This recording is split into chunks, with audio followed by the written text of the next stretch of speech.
Salut et bienvenue dans 6 easter eggs extraordinaires. Ce mois-ci, on s'attaque à Avengers, la série de films. Et c'est parti! Démarrons avec le premier film Avengers. Lorsque Loki discute avec Black Widow, il l'appelle en VO Mewling Quim. Et pour être franc, la plupart des gens passent là-dessus, sans se soucier de ce que cela veut dire. Alors est-ce que cela est un langage extraterrestre? Eh bien non, c'est de l'anglais. Enfin en tout cas de l'ancien anglais. Mewling Quim peut se traduire par... vagin pleureur, pour rester courtois. C'est certainement l'insulte la plus hardcore de toute la filmographie Disney. Mais enfin, ça montre l'aspect sournois et mesquin de Loki. Toujours dans le premier Avengers, lorsque Thor retrouve Loki et lui demande de rentrer à Asgard, en haut de la montagne, on peut voir 2 corbeaux passer. Alors, ça peut sembler anodin, mais c'est en fait Hugin et Munin, les 2 corbeaux d'Odin. Ces 2 frères corbeaux sont envoyés par Odin pour espionner, certainement une manière pour le dieu borgne de surveiller ses fils.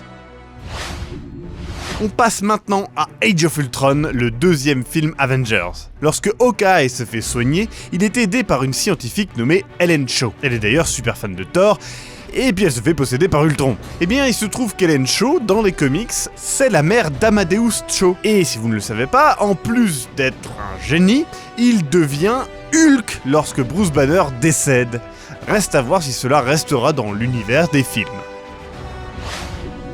Lors de sa vision un petit peu chelou, Thor voit de jolies choses, notamment la destruction d'Asgard. Mais il voit surtout 3 hommes portant de jolis masques d'animaux. Un loup, un bélier et un cerf. Eh bien c'est ici un clin d'œil du réalisateur, Joss Whedon, à sa série Angel. Oui, le vampire de Buffy. En anglais, les noms des animaux donnent Wolf, Ram et Hart. C'est directement en lien avec le cabinet d'avocats Wolfram et Hart, tenu par 3 démons, le loup, le bélier et le cerf. Sympa. Dans une scène assez rapide, on peut voir le bébé d'Hawkeye sur une petite vidéo. C'est mignon. Eh bien, le petit bébé porte un t-shirt avec son nom complet, Nathaniel Pietro Barton. Eh bien, Nathaniel, c'est en référence à Natalia, le prénom de la meilleure pote d'Hawkeye, Black Widow. À la base, il voulait appeler le bébé Natalia, mais ce petit gredin a décidé d'avoir un pénis. Bon, pour Pietro, le 2e prénom, il se trouve que c'est celui de Pietro Maximoff, autrement appelé Quicksilver, qui a sacrifié sa vie pour sauver Hawkeye. Jolie référence. Pour finir, lorsque notre bon vieux Tony Stark est à la recherche d'une nouvelle IA pour remplacer Jarvis, il passe devant de nombreux disques durs avant de choisir Friday. Et les petits disques durs ont des petits noms, et l'un d'entre eux est Jocasta. Eh bien c'est en fait un personnage bien connu dans les comics. Jocasta est un androïde créé par Ultron pour être sa meuf. Elle est d'ailleurs programmée sur le cerveau de Janet Van Dyne, donc la première guêpe, The Wasp en VO, qui est l'ex-femme de Henry Pym, soit le premier Ant-Man, mais c'est surtout le créateur d'Ultron dans les comics.